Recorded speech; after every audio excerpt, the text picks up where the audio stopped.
What's going on, my good people? Mike Hidalgo here. Thank you for joining us on another FCP Euro DIY.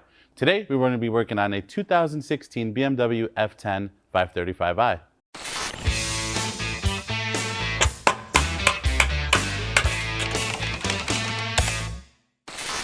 Today on the F10 behind me, we're going to be covering how to replace your serpentine belt and tensioner assembly. This is going to be pretty much the same process for any N55 equipped BMW.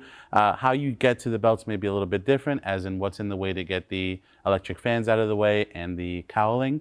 Otherwise, the process is going to be pretty much the same. In front of us, we have a kit which includes a Continental belt and some Schaeffler INA tensioners and rollers. It also includes the hardware needed to do this job. The only thing we have added is 2 one-time use bolts which help hold some of the suspension bracing in place. Those are also linked in the description below, all available on fcpeuro.com. Typically, these are going to last you anywhere from 80 to 100,000 miles. That's not to say that they can't fail before and or last longer than that. Usually a big killer of these belts is oil. If your oil filter housing gasket is leaking and you're replacing the belt because it is deteriorating due to that, do yourself a favor, replace the gasket and do this service at the same time. Otherwise, you're going to run into the same problem again. If you hear a little bit of squeaking on startup and a cold morning, typically that means one of these roller assemblies is starting to fail. An easy thing to do is remove the belt and spin each accessory or each tensioner on its own to see if you can hear the squeak. But truly, we just recommend you do the whole service if possible. This car does not have adaptive drive, so the kit in front of us is for a vehicle without adaptive drive. Should you have adaptive drive, the process is going to be generally the same. The belt's going to look a little bit longer as we have an additional pump to service. But again, generally the same process. But before we get started on this DIY, let's take a look at some of the tools we're going to need for this job. For this job, you're going to need a torque wrench. We have a 3/8 drive, something that can handle up to 100 Newton meters. We have a 1/2-inch drive ratchet as well as a 1/4 inch. You can sub those out for a 3/8 drive depending on your tools. Small flathead screwdriver is always handy, along with a rivet removal tool. Not necessary, but makes life easier. We have a small key here. This is something that usually comes with your new tensioners. They kind of lock them in from the factory to help the removal and install process. I like to keep those for a job like what we're about to do today. However, if you don't have one of those, a small 3mm hex key will work as well, maybe even a 4.5. As far as sockets go, we have a 15, a 13. As far as specialty sockets go, we have a T60, a T50, a T40, and a T30. We have an E14 inner hex, or inner Torx. We have a T30, which is extended. This is just extra. This is going to come in handy when we remove the electric fan. We have a small 1/4 inch driver, which we're going to use with our T40 bit. There's a little bit of room to work with, so you may need to shave down a bit, get one that you don't like or that's old, or just get something out of a bit kit like this that you can use with a 1/4 inch driver. That's going to come in handy when we remove some of the cowling. Electric tools make this job a little bit easier. Now we know what we're working with. Let's go ahead and get started on this DIY. All right, my good people, in order to get started, we're going to have to remove the electric fan out of our way. And in order to do that, we have this radiator support, cowling, call it whatever you like, that's braced to the strut towers. So we're going to try to take this out as one piece. We have 2 15mm bolts up at the strut towers that we're going to remove first.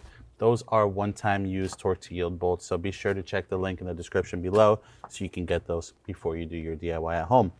We'll get a 15 on an impact and just zap them out for now.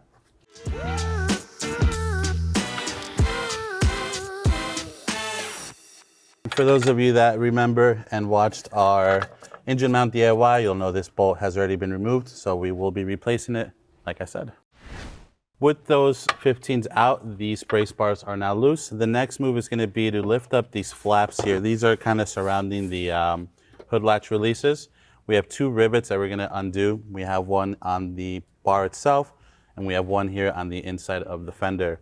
We're going to pop both of those off on either side, and those will give us access to 2 13mm bolts under here. So using a small rivet tool, we'll go ahead and pop those out. You can also use a small flathead screwdriver or something of that sort. But here's one. The second one's over here in the interior. This one you can see is missing the head, but we're just going to go ahead and lift it up from underneath. Pop that up. We're just going to lift this up gently. We have our 13 on our impact, and we're just going to take both of those out. And with both of those free, we're going to do the exact same thing on the driver's side.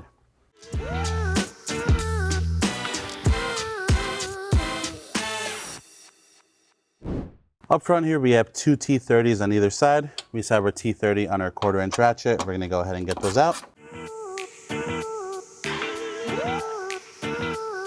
And while I have you here, my good people, we have a T40 right there that we're gonna go ahead and remove next. That's where we're gonna use our little 1/4" driver bit. This is the one that we were talking about that was a bit tight to really get a normal size torque socket on. So these little bit drivers make life a lot easier.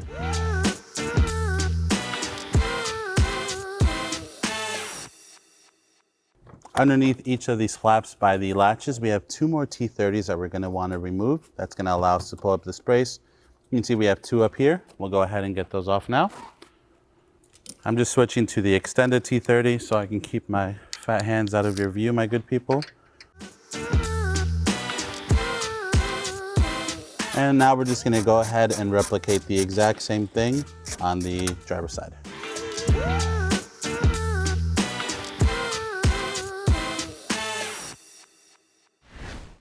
All right, my good people, at this point, we have everything detached holding this piece on. We're gonna lift this up gently. There is a hood latch release cable or the boating cable that runs underneath here that's held in by a few clips. So when we flip it over, we're gonna do that gently and we're gonna unclip that cable. Those go to each of the hood releases over on the driver and passenger side. Underneath here is our cable. You can see these little tabs just lift up. So we have two clips under here that hold in this cable. These are like what you would see when you're doing the parking brake wire or the parking brake sensor on your BMW. There's little plastic ones that kind of alligator clip into each other. There may have been a third one here at some point. But with that freed, now this can go ahead and come out. And we're just gonna go ahead and set this out of the way for now. With the cowling off, now we can work on removing the electric fan. For starters, we're gonna go ahead and disconnect the electrical connector, which is over on the passenger side, just behind these cooler lines. Just like a standard connector, you have a small tab, or in this case, a little bit of a bigger tab. You're gonna depress and then pull up, and that'll unplug that. We can just go ahead and kind of swing this out of the way for now. If you follow me over to the driver's side, we have a T30 to separate the charge pipe from the fan. Let's go ahead and do that now.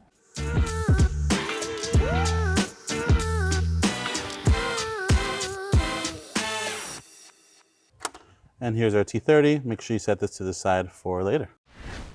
Now we have the T30 out. We have the electrical connector undone. We have two small clips, one on either side of the fan here that we're gonna use a flathead screwdriver to kind of depress and just pop these up. Other than that, there's two small tabs that this fan keys into, which we're gonna worry about when we install it. So for now, let's grab our flathead. We'll work on either end, get this lifted up, and then we'll pull it out of the way. We're gonna go ahead and pry this clip over, and then using our left hand, we're just gonna lift up on the fan, and that's gonna allow us to free it up. Now we're gonna go ahead and do the exact same thing on the passenger side. Then we have our other clip on this side. Using our other hand, we're gonna pop up. And now our fan is free. Now we're just gonna gently pull it up.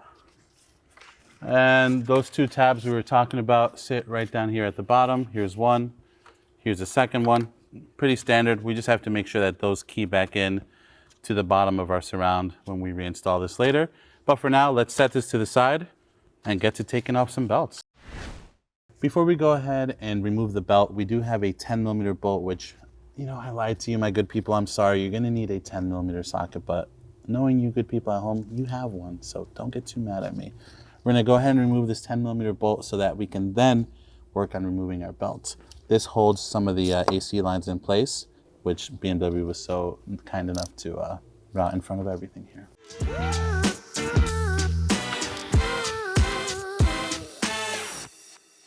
So when you take the 10mm bolt out, you have a sleeve here. This is gonna basically brace this AC line between the engine block and the line itself. So make sure you grab that, you don't wanna drop it. And then now with that off, we are able to remove the belt. So we're gonna take our T60, we're gonna feed that into the tensioner first. It's very important to get that seated all the way in. The last thing you wanna do is strip it, and then you can't remove it or replace it. From there, we'll feed our 1/2" drive ratchet on, put it on the on position, pull towards us, towards the driver's side of the car. You're gonna see that's gonna release the belt. Easiest spot to remove it from is the alternator pulley right up top of here. So we'll simply go ahead and pull it towards us. Then with the belt off, we can go ahead and release this tensioner. We can leave the T60 in there for now. Now we're just going to pull the belt off. Nothing special here. Not too many things that it can go on. We just have the crank, we have the AC, and the alternator.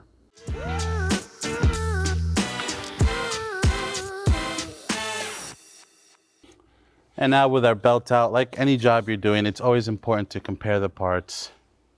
Make sure they look the same as to what you're working on. So now that we have the belt out of the way, we're going to go ahead and start by removing the roller. This is the one that sits right behind the AC line where we remove the 10mm bolt. Use a small flathead or small pick to get the cap off, the dust protection cap off, so we can access the torque bolts behind it. So let's do that now. Pop in there with the flathead. I have my hand in front of it just to kind of catch the cap when it comes off. Try to at least. There is a little bit of give in this line, so don't feel too bad about moving it around a bit. That's no problem though. We have a new one that comes with the kit. It's wonderful. From there, we're gonna go ahead and take our T50. We're gonna reach down there, just break that free and remove it. If you need to, grab a small extension, depending on the kind of tools that you're working with.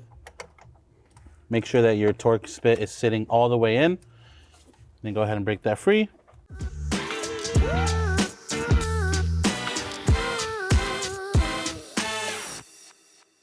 And here it is, our old roller. All right, my good people, at this point, we're just gonna go right into it and install our new INA roller here. The fit is pretty snug with the bolt, which is already part of the roller, so we should be able to use the actual roller to get it started by hand. Then we can go back in with the T50 before we torque it up to 56 Newton meters.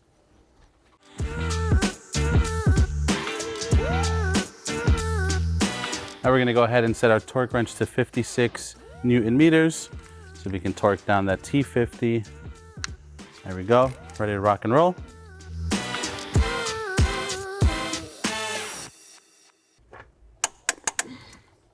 Beautiful. Now that our T50 is snug to 56 Newton meters, we can reinstall our dust cap, in which case this INA unit comes with a new one. So let's go ahead and pop that on. There we go. Give it a couple spins, make sure it looks nice and flat, clipped in all the way. Now with that situated, we can go ahead and move over to the tensioner assembly. So let's go ahead and do that one next. All right, so for those of you good people that are just replacing maybe the belt or the tensioner assembly, you'll notice as an example, our new one here comes pre-locked from the manufacturer.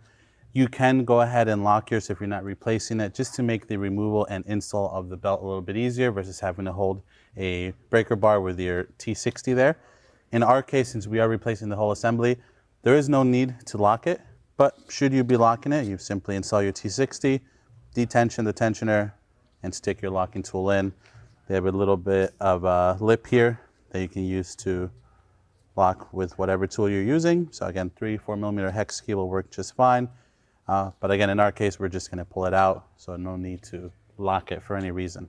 But just keep that in mind for those of you not replacing this. Locking it makes the removal and install of the belt easier. So with that, we're gonna go ahead and grab our E12. We're gonna go ahead and just break that bolt free and then remove that old tensioner assembly.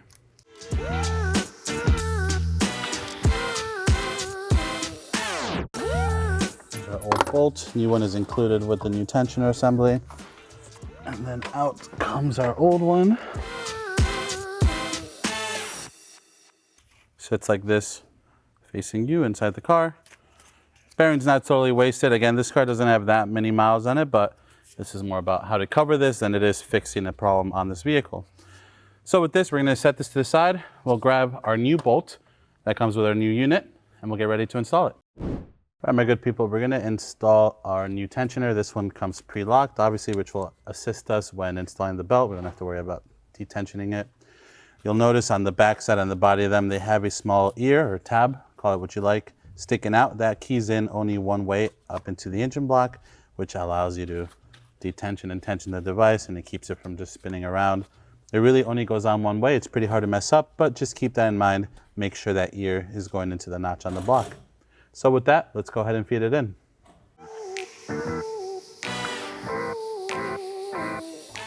All right, so there's our ear. You can see it a little loosely there, kind of keyed in the right spot. Now we can go ahead and just feed it in the rest of the way.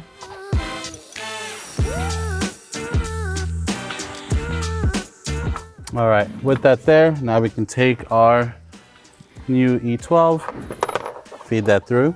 You always want to make sure you start these by hand first. Might have to fight this AC line a little bit.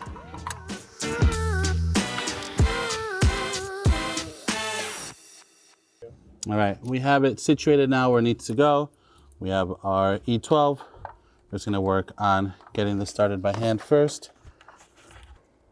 All right, now that it's bottomed out, and now that we have it situated, we're gonna set our torque wrench to 38 Newton meters and get that snug up. Wonderful. Now we have our idler in place, we have our new tensioner in place, everything's torqued down properly. Our next goal is going to be to remember how to feed the belt back on. So let's go ahead and do that before we reinstall that 10mm bolt for our AC lines. Let's go ahead and feed our belt in. We're just going to drop it down. Because the AC compressor is probably going to be the most annoying one to get it over with the AC lines here in our way, we're going to try to feed it over that pulley first. Sorry for the view, but basically we're literally just feeding the belt over the AC pulley at the moment.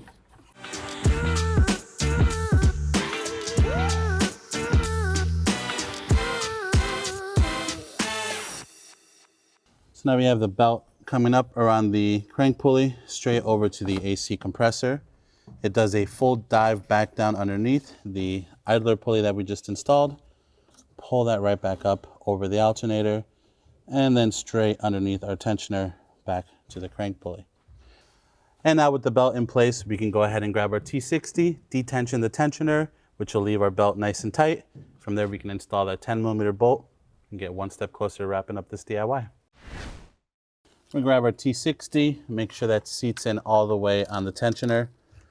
Go ahead and unlock, pull the pin out, keep that pin for a future DIY, slowly release it. And now, my good people, our belt is nice and tight. So with that, let's grab that 10mm bolt, the sleeve, and get those AC lines bolted back down. Here's our sleeve, our 10mm bolt. Before we install this again, we're gonna line up the AC lines. They have, two brackets with the bolt for these things. They're a little bit moved around just from flexing them about, getting these belts and tensioners back in place. So we're just gonna kind of straighten them out a little bit, make sure that they're sitting as close together as possible.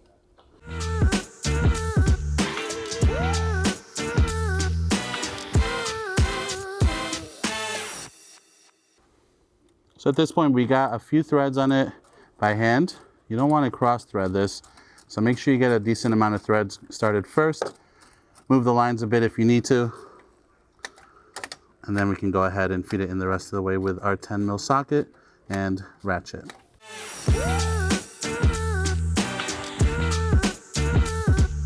For those of you following along at home with the book, 10 Newton meters is going to be the torque spec for this 10mm bolt. No more than that. Today, we're just going to get that nice and snug and move on.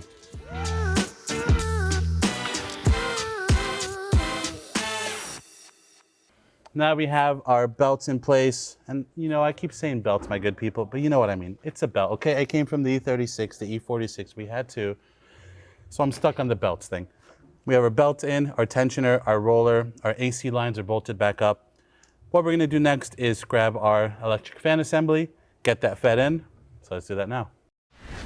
So when we go to install our fan shroud assembly, again, our electric fan here, it's very important to note, obviously we talked about the two locating tabs down at the bottom, pretty straightforward. On the passenger side of things, which would be this side, there's another tab here that sticks out. There is also a receptacle or a little pocket on the car there that this is gonna go into. So make sure that this one doesn't get hung up where this one needs to go, and make sure that this one doesn't not go in its spot. So we're gonna take you deep down for a hot second, show you where those two locations are, and then we'll go ahead and drop this in. So if you look down here, we have our first middle one here. This is the one that sits in the middle on the passenger side. There's only one. Straight down, you'll see the secondary tab, and then we have one more at the rear here, or the driver's side for the bottom. So 3 tabs in total that need to line up, plus your rubber bushing that goes up top here by the charge pipe, but that one's pretty straightforward. So with that, let's go ahead and feed in our fan shroud. If you need to, push back the AC lines a bit if they're getting in your way. Make sure you're not pinching the electrical connector that goes to the fan or the Bowden cable that goes to the hood latch releases. Line it up as best as you can as it's going down. It's nice and clipped on up top, which is fantastic. I'm gonna reach down as far as I can, try to lift the fan from the radiator assembly. Obviously the goal here is to have them not move, meaning that we got the tabs down below situated.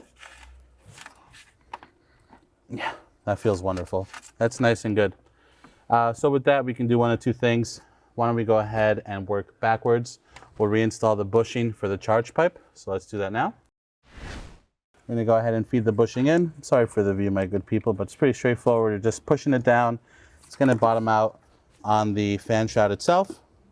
From there, we can take our T30. This is the coarse thread T30. Just gonna drop it in. And then we can grab our T30 bit. Again, we have an extended one on our 1/4" ratchet that we used specifically for this bolt. Once it bottoms out, just snug it up. It is only going into plastic. You don't want to strip out the threads, otherwise it is now useless. With that, let's head over to the passenger side and plug in the electrical connector. Feed that in, make sure it clips in. Beautiful. So now that our fan assembly is in place, everything's plugged in, our next step is going to be to bring in over our metal brace. Since we didn't remove these, we're just going to make sure we lift them up a bit to tuck it in. After we clip in our Bowden cable, of course, make sure nothing's getting pinched. Make sure you're not pinching the electrical connector wiring or anything like that. So let me grab that, bring it over, and we'll kind of get it loosely into place. All right, we have our bracket. Our first step is going to be to get this hood latch release cable situated. We have 2 clips here. They're just like alligator clips. Once you feed the cable in, just squeeze them down. Flip it over. There we go. Everything should sit in nicely. Line up the holes for the 2 13s on either side and the 2 T30s. 2 T30s up here look good. T40. Right now, all I'm doing is just making sure I didn't pinch anything in a weird spot. That looks good there. That looks good there. All right. I'm gonna grab the 2 13s on either side and then just get those started first. We're just gonna get them started by hand. Do the same thing with the T30s all around. Once everything's at least started, then we can start torquing everything down.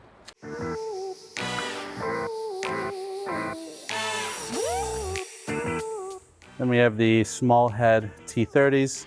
These go right here in the center. Don't use the big washer ones. Those are for the hood latch releases. And while I have you here in the middle, we might as well feed in the T40.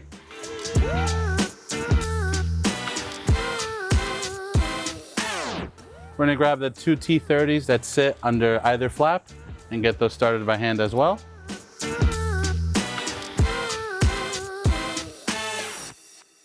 At this point, we're gonna go ahead and get the 2 15s on the back just hand started as well. Those are the one-time use bolts. Just gonna help line everything up here. These have a little bit of a thread locker on them from the factory. You definitely don't want to drive your car around without these in place. It can kind of distort the front end of the vehicle. All right, now with that, we're gonna grab our torque wrench. We're just gonna get situated. We'll start with the 2 13mm bolts. So let's get to it. We're just gonna snug down the 13s with the electric impact on the lowest setting. And we'll come around with the torque wrench. Set to 28 Newton meters for these 2 13s on either side.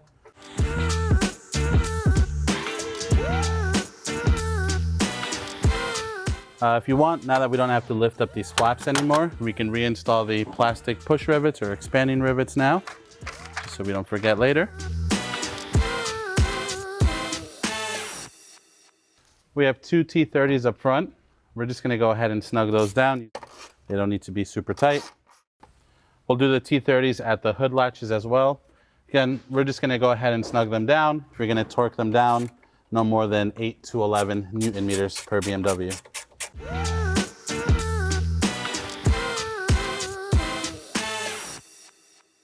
we have our T40 up front. That gets torqued down to 19 Newton meters.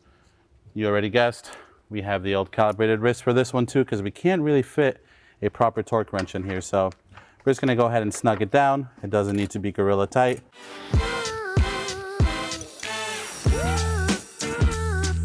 And now last but not least, we have the 215s in the back. Those get torqued down to 30 Newton meters plus an additional 90 degrees. So we're just gonna go ahead and snug them up quickly using the electric impact on the lowest setting.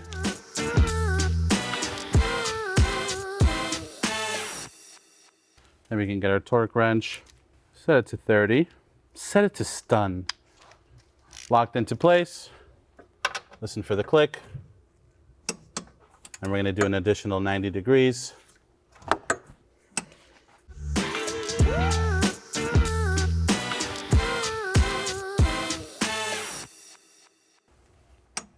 There's our click, quarter turn.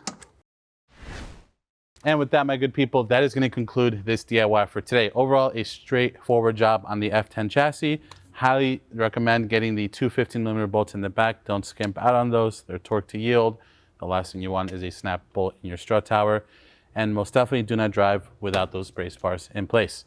If you like this video, please be sure to give it a thumbs up. If you have any questions or comments on what we did today, leave those in the comment section below, especially if there's a specific job you want to see us do on the F10/N55. And if you like this DIY and you want to see more like them, please consider subscribing. We make new ones all the time. As always, thank you so much for watching. We'll catch you on the next one.